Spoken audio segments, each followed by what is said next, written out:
Primer domingo de Cuaresma. Lectura del Santo Evangelio según San Lucas. En aquel tiempo Jesús, lleno del Espíritu Santo, volvió del Jordán, y el Espíritu lo fue llevando durante 40 días por el desierto, mientras era tentado por el diablo. En todos aquellos días estuvo sin comer, y al final sintió hambre.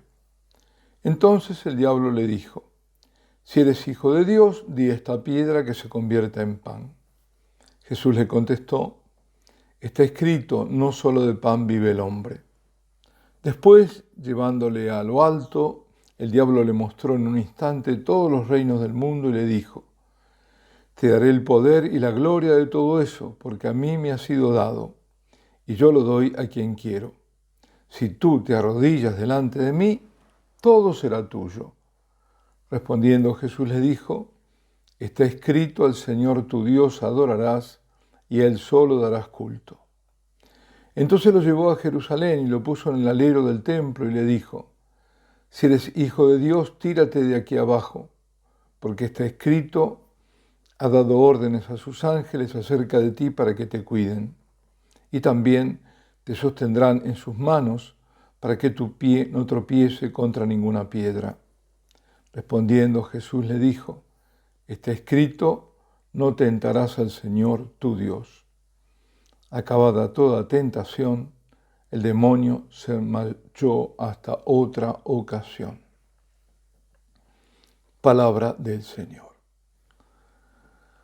La Cuaresma es el tiempo que la liturgia nos reserva para profundizar nuestra conversión a Dios. En realidad, todo tiempo es propicio para acercarnos a Dios. Más aún, es necesario no dejar pasar nuestro tiempo. Y esto algo hablamos el miércoles. Ahora, ¿cómo caminamos hacia Dios? En la humildad del corazón, despojándonos de los apegos del mundo y de la carne, amando como el Señor nos pide y nos mostró cómo amar, o sea, siendo misericordiosos, perdonando.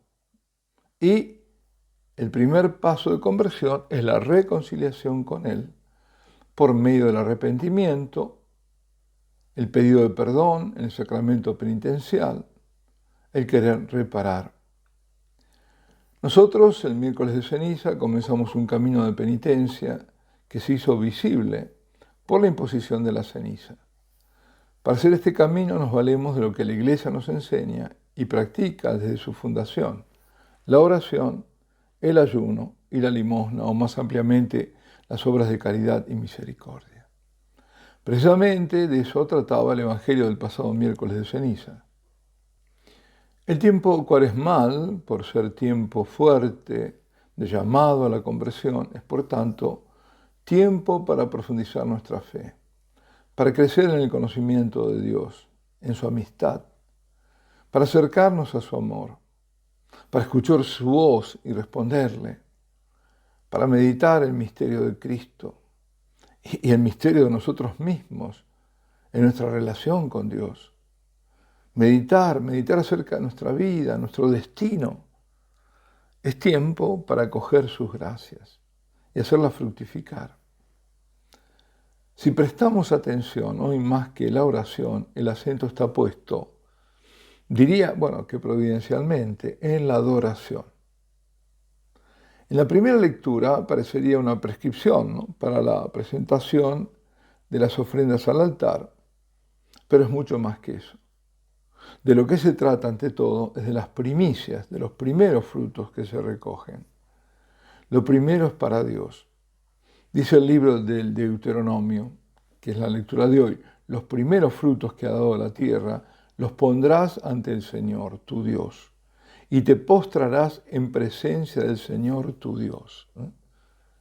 Lo que el pueblo hebreo hace es para nosotros una figuración de la misa, en su ofertorio. El pueblo presenta las primicias de los frutos que Dios les ha dado. Lo hace por manos del sacerdote y luego recuerda todos los beneficios del Señor cuando los liberó y los llevó a la tierra de abundancias que le había preparado. Y luego de deponer las ofrendas se postra en adoración al Señor. Es Moisés que por mandato de Yahvé le dice al pueblo cómo debe proceder. En la segunda lectura, San Pablo dice a los cristianos de Roma que si tus labios profesan que Jesús es el Señor y tu corazón cree que Dios lo resucitó, te salvarás. O sea, si haces tu profesión de fe en Jesús como Señor, como Adonai, como Hijo de Dios, como Dios encarnado, y crees que está Él vivo para siempre, que murió pero resucitó para siempre, entonces te salvarás. Por eso podemos decir que en la adoración, esa adoración en la que Dios se complace, que busca el Padre, en espíritu y en verdad, en la adoración del creyente a la Eucaristía, está la salvación, porque quien adora, aún desde su silencio, está confesando que Jesús es el Señor y en su corazón cree que a quien adora en la Eucaristía es el mismo Cristo resucitado. Es decir, hay un principio de salvación. El Evangelio de San Lucas, que es el de hoy, ¿no?, nos presenta a Jesús inmediatamente después del bautismo en el Jordán, cuando es guiado por el Espíritu hacia el desierto y ayuna 40 días. Al final de esos 40 días es tentado por Satanás. Primero en virtud del hambre, para que demuestre su poder de Hijo de Dios, haciendo que las piedras se vuelvan pan. Luego le ofrece todo el poder y la gloria del mundo. Recordemos que Satanás es, como lo llama el Señor, el príncipe de este mundo. Si se postra en adoración a Él. Esto es importante retenerlo. Satanás pretende en su soberbia locura la adoración debida solo a Dios y la quiere para sí. Y eso es lo que ocurrirá con la mayoría de la humanidad con la venida del anticristo. Jesús le responde: al Señor tu Dios adorarás y a Él solo darás culto. Ante esas dos negativas, Satanás intenta vanamente que demuestre a todos que es el Hijo de Dios, no por el camino de la cruz, elegido por el Padre, sí por medio de una manifestación asombrosa de poder. Y no lo consiguió, por supuesto. Jesús fue al desierto a orar y a ayunar. El desierto representa la esencialidad, el despojamiento, el silencio, la escucha de Dios. Es un lugar privilegiado para el encuentro con Dios y por eso mismo es donde más se interpone el demonio, que constantemente busca separar al hombre de Dios. Y así el desierto también es el lugar del combate contra el mal, contra el mismo maligno. Luego de la última gran persecución del Imperio Romano contra los cristianos, esa feroz persecución de Diocleciano, que fue en el año 303, y ya con la paz de Constantino, es cuando aparecen los monjes del desierto. Anacoretas, es decir, que viven solos, y cenobitas, que viven en pequeñas comunidades. Bueno, curioso el hecho que no huyen al desierto por la persecución, sino que una vez terminada, ya en paz, ciertos hombres de Dios van al desierto. A la Tebaida, por ejemplo, que es en el sur de Egipto, es el Alto Egipto, es la zona que va desde Menfis hasta las primeras cataratas del Nilo, y también al desierto sirio. Entre ellos famosos son San Antonio Abad, de quien toma el nombre también San Antonio de Padua, ¿no?, por San Antonio Abad.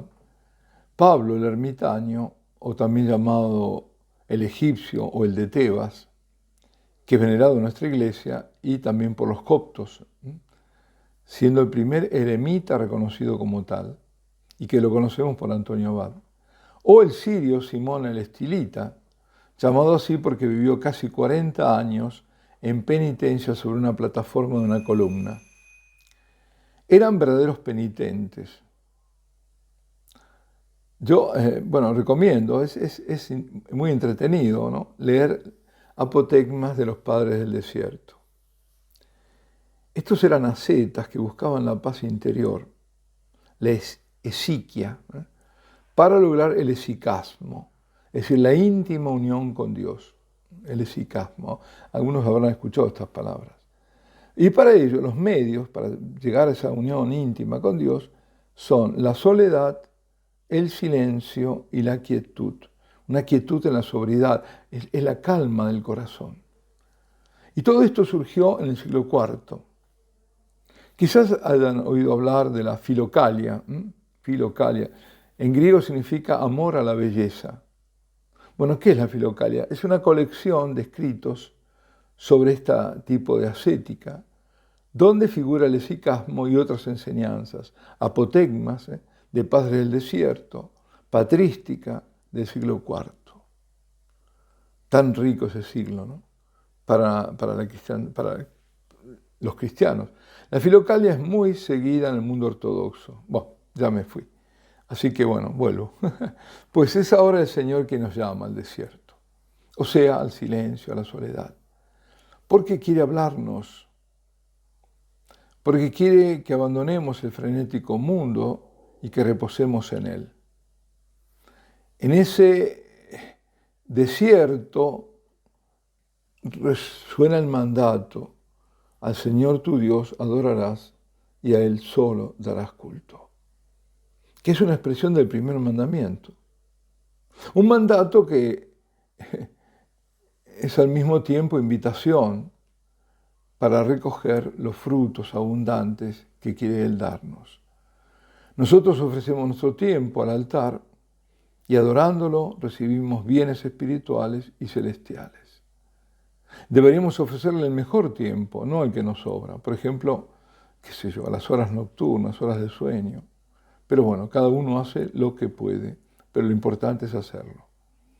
Cuando vamos a ese desierto a adorarlo en el silencio, estamos acudiendo a su llamado. Ven a mí tú que estás fatigado, agobiado, que tantos temores te suscita este tiempo en el que estás viviendo, tanto miedo. Y recibimos lo que nos ha prometido cuando dijo: yo te aliviaré. Sí, queridos amigos, nos llama al pequeño desierto de la adoración, donde nos alejamos del ruido del mundo y nos acercamos a sus gracias. Nos está invitando sobre todo a adorarlo sin interrupción. ¿Por qué? Porque sobre todo el mal no se detiene y por eso tenemos que no detenernos en el bien de la adoración.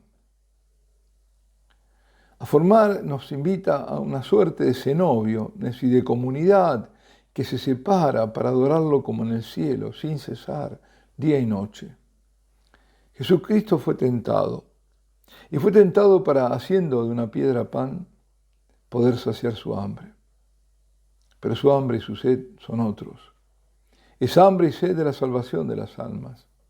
Sed de ti, sed de mí, sed de tu amor, de tu adoración. Jesús demostró ser hijo de Dios, no haciendo que la piedra se volviese pan, sino él mismo volviéndose pan para nosotros. Nosotros que a veces somos como piedras. Tomad y comed todos de él, esto es mi cuerpo, entregado por vosotros. Dio su cuerpo, su sangre, su vida, su muerte por la mía, por la tuya, por tu salvación, por nuestra salvación. Y te llama a adorarlo, porque es Dios, y al Señor tu Dios adorarás, y a Él solo darás culto. En la adoración está nuestra protección y nuestra restauración, porque Él nos transforma, nuestra paz y nuestra unión con nuestro Dios y Salvador. El que adora, como dice el salmista, mora al reparo del Señor y no conoce la desventura. Dios lo protege. Quien ha puesto su confianza en el Señor va a encontrarlo en momentos de adoración y allí encuentra sus delicias, su refugio. Alabado sea Jesucristo.